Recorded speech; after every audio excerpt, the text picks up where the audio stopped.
Di Pakan beberapa minggu yang lalu kita banyak ngomongin ini ya Pak tentang Gen Z ya.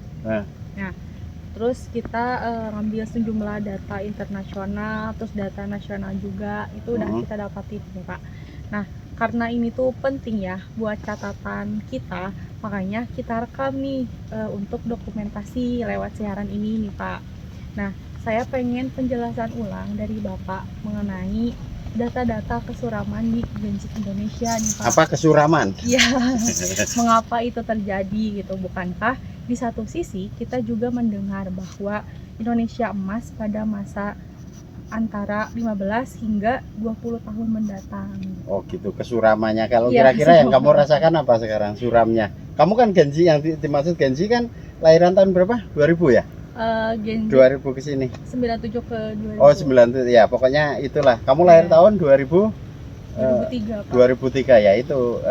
Nah terus yang kamu ketahui tentang kok ada istilah data internasional kesuraman itu, yang kamu rasakan aja apa?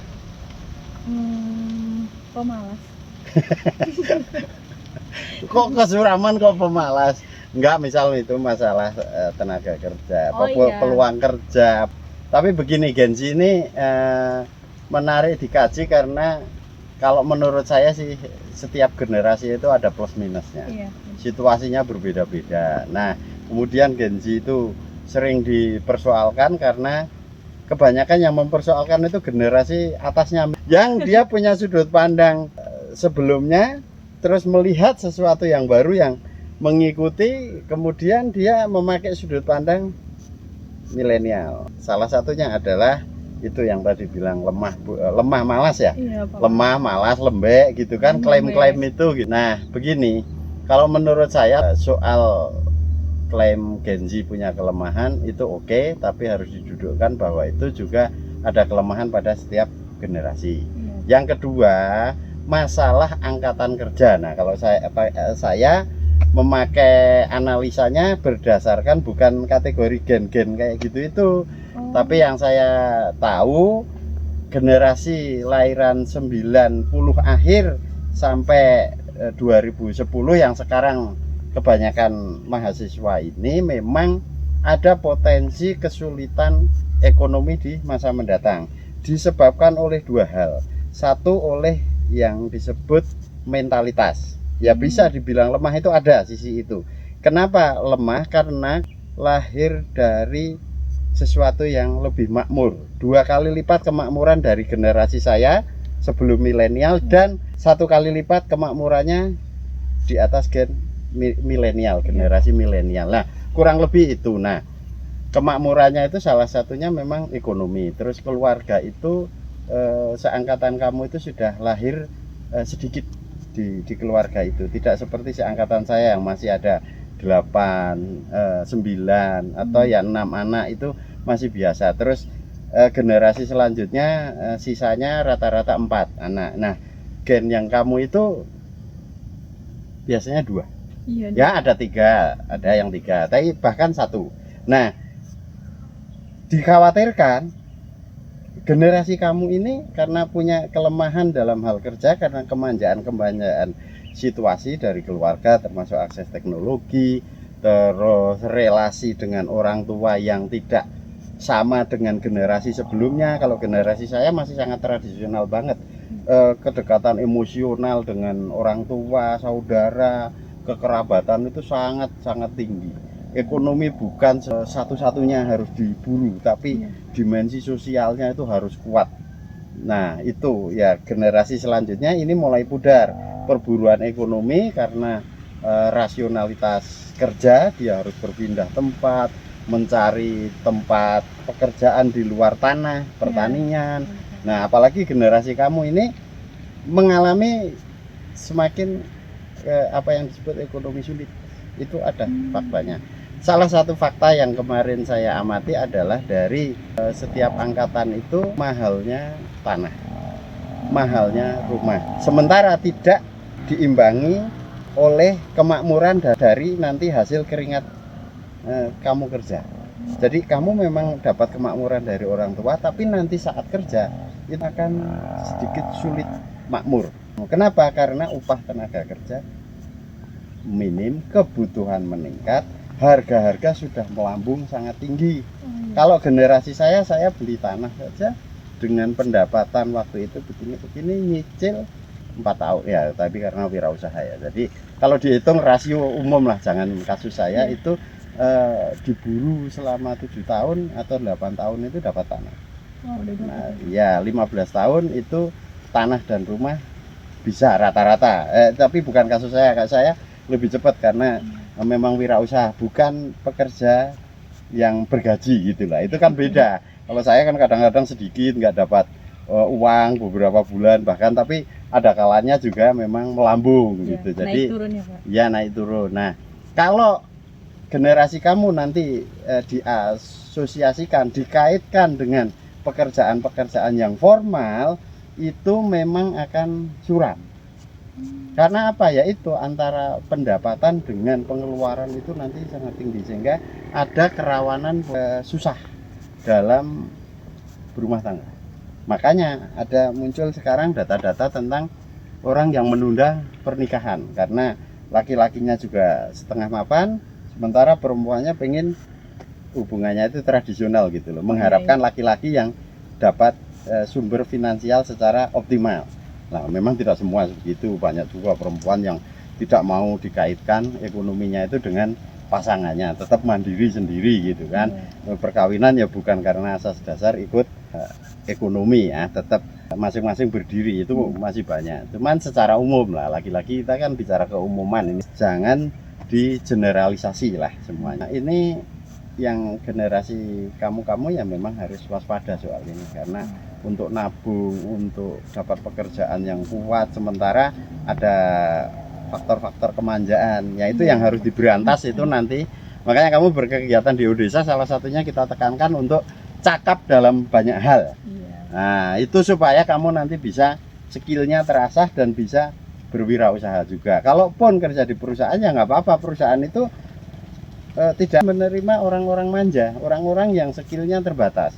Dia harus memiliki karyawan-karyawan yang secara teknis skillnya itu bagus, cakap, cekatan, dan mentalnya tidak lembek, ya lembur, tekanan, terus loyalitas, ikatan emosionalnya juga harus kuat. Nah, seperti itu kesuramannya sebenarnya kalau dari sisi ekonomi. Nah, kalau kesuraman dari sisi non ekonomi saya kurang tahu, tapi paling tidak ada hal-hal yang nanti itu yang kalian siapkan itu gini. Di dalam hidup ini yang saya pahami ada dua dunia yang berbeda. Katakanlah tradisional yang sifatnya itu ya hubungan sosial-sosial kemasyarakatan dan kultural. Ada yang sudah tidak kultur agriculture, perdesaan, hidup terindustrialisasi di kota. Ini kalau tidak dijembatani, kamu harus siap-siap. Kalau di perkotaan kita mau menjadi manusia modern yang sangat-sangat tulen, maka rasionalitas ekonominya, rasionalitas sosialnya juga harus kuat. Artinya apa? Segalanya kalau sudah diukur ekonomi, sementara kamu tidak menyesuaikan urusan ekonomi itu, nggak tangguh di dalam ekonomi, artinya pendapatannya rendah, itu kamu akan terasing. Nah, kalau di desa banget, justru kita tarik modernisasi unsur-unsur yang positifnya, itu untuk memperkuat basis produksi. Di desa, dengan ikatan-ikatan emosional, sosial, kultural itu lebih memungkinkan banyak orang untuk lebih bahagia.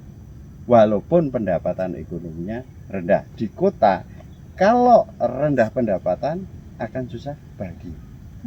Iya, itu hukum alam. Bagaimana orang dikandangi di ruang tertentu itu butuh servis yang lebih tinggi. Ibaratnya orang di penjara itu biayanya lebih tinggi walaupun dia nggak pernah keluar ini, karena ini harus dilayani ini. Nah, yang melayani itu kan beli jual beli, misal kayak gitu kan. Transaksi ada alur yang dikendalikan oleh pihak eksternal. Kalau kamu mau beli ya bayarnya sekian, kan nggak ada pilihan, otomatis harganya tinggi. Nah, di kota itu begitu, kamu nggak ada pilihan untuk katakanlah tidak makan sarapan itu tidak bayar. Kamu beli bahan mentah saja, kalau dirasionalisasi kadang-kadang malah lebih mahal. Iya, Mau masak sendiri karena apa, kompor gasnya dan lain sebagainya kan.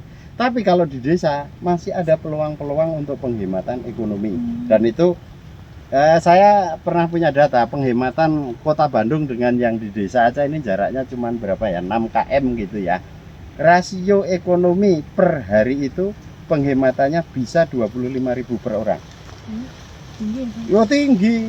Makanya kalau di desa asal juga jangan banyak keinginan, ini kita bicara kebutuhan ya. Itu masih mungkin untuk menghemat 25.000 itu per hari ya. Katakanlah untuk sekeluarga lah. Nah, banyak ya. Memang kemudian itu yang kebutuhan pokok ya. Kalau kita mau hidup yang lebih ya tidak bisa juga hemat di desa karena kita misal kebutuhan intelektualitas, belanja buku kan, kuota apa-apa itu. Tapi kalau mau hemat-hematan hanya masalah ekonomi bisa lebih hemat 25.000 di desa. Nah itu segitu kurang lebih. Jadi kalau kamu mengkhawatirkan apa dari situ, ngerti nggak nanti kesuraman beli tanah, rumah apa itu? Atau kalau dari kakak-kakak kelasmu yang sudah lulus sudah pada gampang kerja nggak? Ada yang enggak ya Pak? Nah, kalau nggak gimana terusnya? Mereka kebanyakan Balik ke orang tua? iya kadang serabutan gitu juga Masih rabutan tapi iya. jadi beban orang tua? Iya masih jadi beban orang tua. Lah ini banyak sekali kejadiannya. Jadi karena kalau bukannya nggak mau jadi karyawan tetap, dia memang perusahaan itu sendiri juga membatasi karena ya kemampuan perusahaan apalagi sekarang lagi lesu ya, itu tidak akan mudah mengontrak orang menjadi karyawan permanen dengan masa magang 3 bulan terus langsung jadi karyawan, apalagi bayar UMK maksudnya. Itu tidak semudah itu. Makanya dikasih pekerjaan sifatnya freelance. Saya aja banyak mau freelance kan. Apa? Secara rasional pekerjaan itu yang dari saya katakanlah sebagai itu nulis, penerjemah, desain dan lain sebagainya itu tidak membutuhkan setiap hari. Jadi seminggu 4-5 kali paling. Nah itu pun spesialisasinya berbeda-beda sehingga ini dapat ini minggu ini, nanti minggu ini dapat ini. Jadi enggak masif ke satu orang. Jadi saya nggak masuk akal kalau rekrut jadi karyawan tetap karena akan banyak nganggurnya. Nah kamu siap-siap begini untuk mengatasi kesuramannya itu yang dari sisi ekonomi ya, perbanyak latihan skill pekerjaan. Mulai dari menulis itu sangat mendasar. Orang bilang sekarang esai buku nggak laku, orang bilang nggak laku. Saya punya fakta bahwa semakin banyak dunia digital, koran cetak hancur, tapi saya semakin mudah sekali mendapatkan finansial dari kerjaan menulis. Hanya menulis itu, belum masalah desain atau penerjemahan. Itu makin banyak, hanya berbeda kisahnya dengan 10 dan 20 tahun yang lalu, di mana waktu itu didominasi oleh penerbit buku dan koran ya kalau itu, karena nulis artikel, opini, esai, dan kalau buku ya nerbitin buku dengan sistem royalti. Tapi sekarang sebagian buku kalau bagus juga masih bisa memungkinkan laku 15.000, 20.000 dengan segmen tertentu. Katakanlah buku tip apa itu masih memungkinkan orang untuk kamu nanti gampang beli rumah.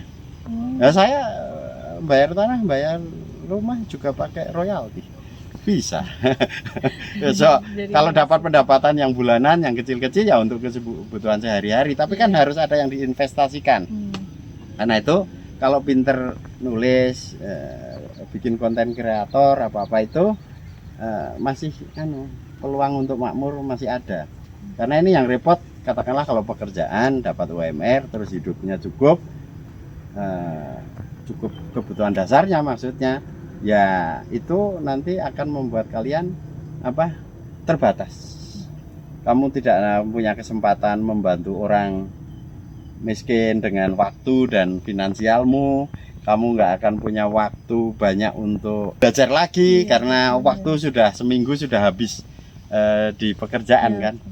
Nah itu yang dimaksud kesuraman. Ya ada bagusnya ditakut-takuti karena hidup itu sebenarnya ada dua untuk orang mengambil tindakan. atas dasar ketakutan atau atas dasar keinginan, nah, kepingin gitu. Kamu dikasih apa yang seneng anak-anak muda itu senengnya iPhone walaupun bekas ya, diburu-buru hadiah iPhone seneng kayak gitu. Nah itu membuat orang bergerak. Nah, ada satu cara, kamu harus bergerak untuk apa? Menghindari bahaya. Nah rasa takut itu harus dimunculkan juga. Tapi ya yang logis ya, jangan nakut-nakutin ya, nggak masuk akal. Lah misal tadi itu kan logis ya, perhitungan ekonomi seperti itu. Generasi kamu itu akan lebih susah dalam mendapatkan rumah dan tanah. Alasannya sangat logis, antara pendapatan dengan pengeluaran itu tidak nyambung. Lah wong dulu aja saya nulis artikel itu UMR Kota Bandung itu 2002 itu ya Rp470. UMK Kota Bandung. Artikel 2002 iya 2002. Artikel saya itu dihargai 200.000. Jadi kalau dalam 1 bulan saya nulis 2 artikel, karena saya seminggu itu bisa nulis 2, jadi 8, itu saya sudah dapat 1.200.000. Sekarang kalau nulis artikel itu tidak nyambung dengan UMR, karena mestinya 2 naskah ini aja untuk sudah melampaui 1 UMK. Nah sekarang tidak ada yang kayak gitu. Honor-honor katanya masih 700.000, 500.000, bahkan lebih murah tulisan-tulisan itu. Nah sementara tahu sendiri UMK Kota Bandung aja sekarang berapa? 4.400.000 atau 4.500.000 kan? Kalau artikel sekarang mestinya kalau mau sepadan dengan zaman 2002 atau 2003 itu ya mestinya setiap naskah ya dibayar 3 juta atau 2,5 juta. Nah kurang lebih begitu. Jadi Gen Z, gen angkatan mahasiswa sekarang mau tidak mau ada satu tantangan. Jangan terlalu takut. Ketakutan itu juga tidak bagus. Tapi kita harus memang mempersiapkan diri untuk lebih tangguh dalam menghadapi problem yang ada gitu. Mulai dari penguasaan teknologi ya, kapasitas intelektual, terus skill pekerjaan harus beragam dan macam-macam harus dikuasai memang kalau sekarang. Kalau enggak bisa ya, gitu ya, Pak? Ya termasuk harus bisa juga ngolah tanah. Makanya kita ke pertanian kan, kita kenal dengan petani, nanti bermitra dengan petani. Nggak gampang loh bermitra dengan petani itu, jangan asal kenal, karena ada rasionalitas yang berbeda. Nah kita sudah mulai mengenal cara pikir petani, cara membudidayakan. Mereka banyak memiliki kelebihan tapi sekaligus banyak juga kekurangannya. Nah kita harus mengisi itu. Kalau kita angkatan-angkatan kalian ini bisa nyambung dengan pertanian, itu ada celah untuk makmur dengan intensifikasi pengelolaan lahan. Nanti lahannya nggak usah terlalu luas berhektar-hektar, cukup setengah hektar atau 1 hektar, itu bisa dijadikan basis produksi. Kamu menguasai teknologi, petaninya bekerja di sini, tapi nyambung semuanya. Pemasarannya jalan, ya. Terus aneka ragam tanamannya, panennya bisa rutin teratur, tidak musiman 3 bulan, apalagi bergantung pada yang tahunan, tapi terus ada panen yang dihasilkan dalam setiap bulan. Ya itu sumber kekuatan generasi kalian kalau bisa. Dan masih punya peluang untuk di pertanian untuk lebih maju. Begitu ya, cukup? Oke. Cukup, Bapak. Terima kasih, Bapak.